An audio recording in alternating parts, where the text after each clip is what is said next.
पितृपक्ष की पौराणिक कथा के अनुसार जोगो तथा भोगो दो भाई थे। दोनों अलग अलग रहते थे। जोगे धनी था और भोगे निर्धन। दोनों में परस्पर बड़ा प्रेम था।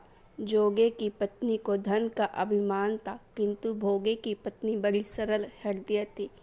पितृपक्ष आने पर जोगो की पत्नी ने उनसे पितरों को श्राद्ध करने के लिए कहा, तो जोगो इसे व्यर्थ का कार्य समझकर टालने की चेष्टा करने लगा, किंतु उसकी पत्नी समझती थी कि यदि ऐसा नहीं करेंगे तो लोग बातें बनाएंगे। फिर उसे अपने मायके वालों को दावत पर बुलाना और अपनी शान दिखाने का यह उचित अवसर लगा। अतः वह बोली, आप शायद मेरी परेशानी की वजह से ऐसा कह रहे हैं, किंतु इसमें मुझे कोई परेशानी नहीं होगी। मैं भोगे की पत्नी को बुला लूँगी, दोनों मिलकर सारा काम कर लेंगी। फिर उसने जोगे को अपने पीहर न्योता देने के लिए भेज दिया। दूसरे दिन उसके बुलाने पर भोगे की पत्नी सुबह सवेरे आकर काम में जुट गई। उसने रसोई तैयार की, अनेक पकवान बनाए, फिर सभी काम निपटाकर अपने घर आ गई। आखिर उसे भी तो पितरों का श्राद्ध तर्पण करना था। इस अवसर पर ना जोगो की पत्नी ने उसे रोका, ना वह रुकी। शीघ्र ही दोपहर हो गई। पितृभूमि पर उतरे। जोगे भोगे के पितर पहले जोगे के यहाँ गए तो क्या देखते हैं कि उसके ससुराल वाले वहाँ भोजन पर जुटे हुए हैं। निराश होकर वे भोगे के यहाँ गए। वहाँ क्या था, मात्र पितरों के नाम पर अगियारी दे दी गई थी। पितरों ने उसकी राख चाटी और भूखे ही नदी के तट पर जा पहुँचे। थोड़ी देर में सारे पितर इकट्ठे हो गए और अपने अपने यहाँ के श्राद्धों की बढ़ाई करने लगे। जोगो भोगो के पितरों ने भी अपनी बीती सुनाई।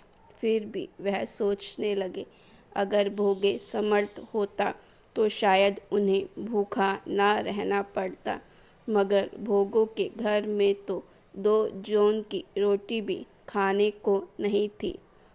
यही सब सोचकर उन्हें भोगे पर दया आ गई। अचानक वे नाच नाच कर गाने लगे, भोगों के घर धन हो जाए, भोगे के घर धन हो जाए। सांझ होने को हुई। भोगे के बच्चे को कुछ भी खाने को नहीं मिला था। उन्होंने माँ से कहा, भूख लगी है।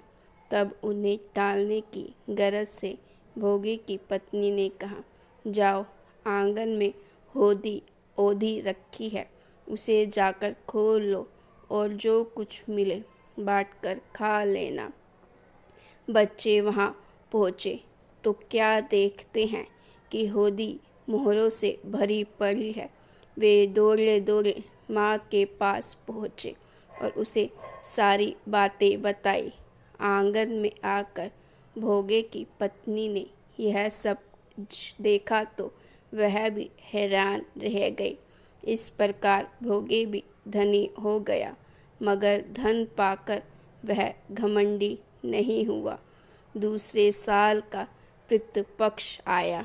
श्राद्ध के दिन भोगे की स्त्री ने 56 प्रकार के व्यंजन बनाए। ब्राह्मणों को बुलाकर श्राद्ध किया, भोजन कराया, दक्षिणा दी। जेठ जेठानी को सोने चांदी के बर्तनों में भोजन कराया। इससे पितर बड़े प्रसन्न हुए और तृप्त हुए। तो दोस्तों, आपने ये कहानी सुनी जोगे भोगे की, कैसे उन्होंने अपने पितरों को प्रसन्न किया और अप्रसन्न किया। आप भी अपने कर्मों से अपने पितरों को प्रसन्न करके संपन्न हो सकते हैं।